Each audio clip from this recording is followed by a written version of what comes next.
Habakkuk 2 and 1. I will stand upon my watch and set me upon the tower, and will watch to see what he will say unto me, and what I shall answer when I am reproved. And Yahweh answered me and said, Write the vision and make it plain upon tables, that he may run that readeth it. For the vision is yet for an appointed time, but at the end it shall speak and not lie. Though it tarry, wait for it, because it will surely come. It will not tarry. And what's not going to tarry is the third woe. The prophecy of Ezekiel 38th chapter with Gog and Magog. Now, mind you, the actual people of Gog and Magog, the Japhetic people, are not in that land. Edomites are. The Russians collectively are the Edomites. All right, and most of the people in Europe, because that was the land allotted to Japhet, but Japhet got pushed out of that land by Alexander of Macedon, who's definitely an Edomite. So the Edomites have taken over Europe now for the second time, as they went down for 1,000 years with the fall of Rome, and they rose back up and took over again during the Renaissance. But prophecy, biblical prophecy, will be fulfilled. And this is a video put up by the WW3 update, who is being done regularly by Off-Grid Desert Farming with Paul and Adrian. And this guy's pretty diligent. He uses War News 24/7, which is a Greek. So they're over there in the midst of it, which is a Greek news outlet, and you have it's actually translated from the Greek to the English, and they report, real time as things are going on. This Greek news agency. So he uses multiple news outlets. It's like we always tell you, if you want to know what's going on in the world, you have to turn off American media. And when American media shows you what's going on in the world, they're showing you through a filtered lens. They're not showing you everything. All right. So this one and RT, you find more about what's going on around the world and in America by watching RT, because the things that America don't want to talk about that's going on in their country, they don't put up. But on their MSN, on their mainstream media, they're too busy being politically correct. And politically correct means just basically means to lie, to filter or not speak the truth.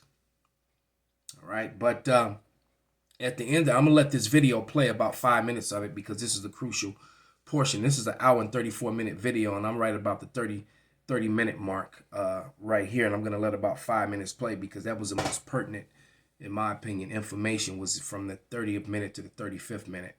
So if you intend to watch this movie, it's on Off-Grid Desert Farming with Paul and Adrian. And it's called WW3 Update. Russia activates its nuclear forces. It's up to 75% of Russian military now deployed. As a matter of fact, let me just pan the camera down. You can see the title. See? So you can actually see that title, so you can, if you want to look it up. All right. But at the end of the video, he begs the viewing audience to pray that World War III does not happen, which is going against the scriptures, completely and totally against the scriptures. All right. And I'm going to get those scriptures about the first and second woe. And this is how you know that these so-called Christians do not understand the Bible. They don't. They do not. I heard him say something that was so wild, he was trying to line something up and had no idea what he was talking about. But that's typical of these Christians. But without any further ado, make sure the sound is right. And his videos are usually recorded pretty loud too. So here we go. That Russia will be invading Ukraine very soon. No one knows when this will go down. Also, we have breaking news coming in from RT Television. Russia and China now are staging joint military drills. Moscow and Beijing are flexing their maritime muscles amid growing tensions in the West. As relations between the East and West continue to spiral out of control, Russia and China have conducted a joint naval exercise in the Arabian Sea, featuring large warships and one of Beijing's missile destroyer vessels, Moscow's Ministry of Defense has revealed. In a statement on Tuesday, the military chiefs announced the details of the Peaceful Sea 2022 mission, which saw a squad of ships deployed from the Russia's Pacific Fleet, including the Varyag missile cruiser, the large anti-submarine ship Admiral Tributes, and the sea tanker Boris Batoma. Beijing deployed its I can't pronounce this. This is URUMQI missile destroyer and the complex supply ship Tehu. So this is a video of the deployment right here. This is the joint naval drills that have taken place today between China and Russia. So Russia has just sorted out last week 140 of their warships, folks. This is almost the entire Russian Navy has been put out to sea. Right now, you're looking at Russian soldiers taking part in the drills with the Chinese fleet. They are doing maneuvers together, folks. So it does look like China and Russia now are coordinating their military moves. And once this happens, folks, if we get involved, we will be fighting Russia and China at the same time. Now, whether North Korea gets involved or whether Iran attacks Israel is yet to be seen. So this is ongoing right now. These are naval maneuvers happening between the two navies of Russia and China. This is very significant, folks, happening at the same time that Russia is on the verge of invading Ukraine. So we're going to stop this right now and keep on reading the article. In the footage released by officials, vessels could be seen cruising alongside aircraft in the expanse of the Western Arabian Sea, while another segment purported to show officers manning equipment on the bridge, as well as refining their tactical maneuvering. The two navies practice organizing the inspection and release of a hijacked cargo ship, the Boris Batoma. So there, I'm not going to read the whole article, but this is just breaking news also coming in. Russia and China holding strategic military drills in the ocean here. So let's keep on going. This is also coming in from RT Television. NATO member will withdraw troops in the event of a war with Russia.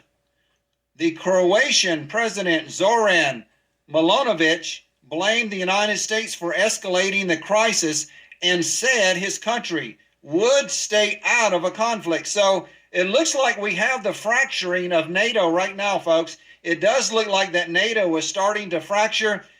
The Croatian President Zoran Milanovic has said that if this war starts, that he will withdraw all of his troops from NATO and bring them home. Also, Germany now is refusing overflights of their country. Germany is refusing to send offensive weapons to Ukraine. So you see that fracturing of NATO, that's when the beast is beginning to hate the whore. The prophecies are all lining up, man. Right? Because NATO is the beast that the Bible speaks of, and America, Babylon the Great, is the whore that ride upon it. And everybody's seeing America as the problem right about now.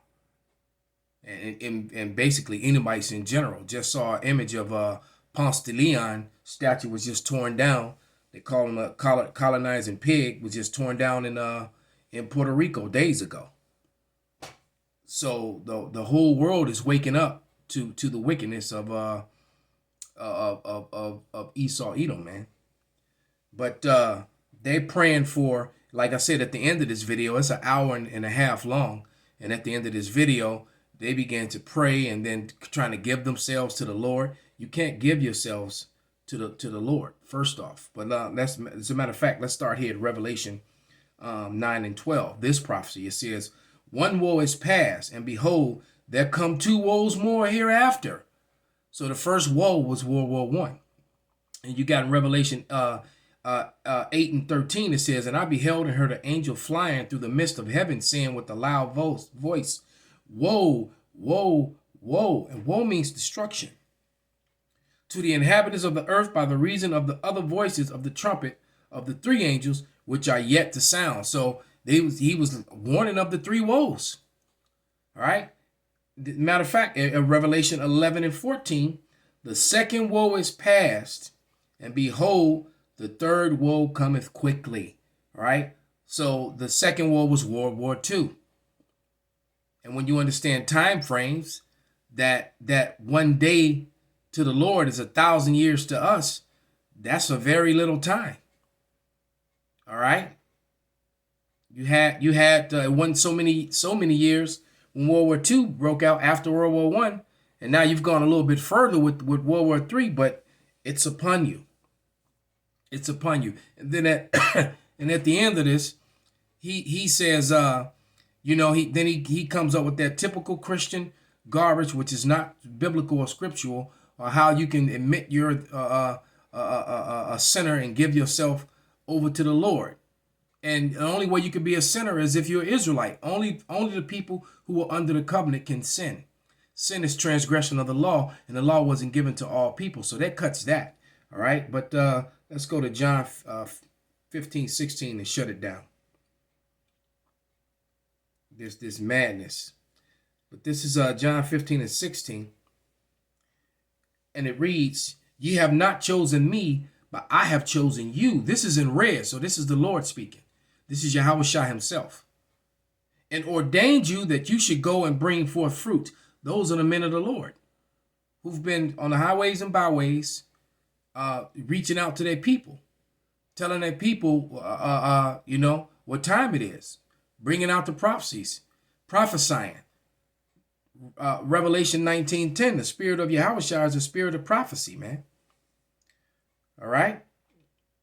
And it says, and that your fruit should remain, and that whosoever ye shall ask of the, and whatsoever ye shall ask of the Father in my name, he may give it to you. All right. So you don't choose the Lord. The Lord chooses you. Call halal Yahweh by Shanawashai, by Shem Rakakwadash, Wa Ababa Bal, Kwam Yasharala Shalom.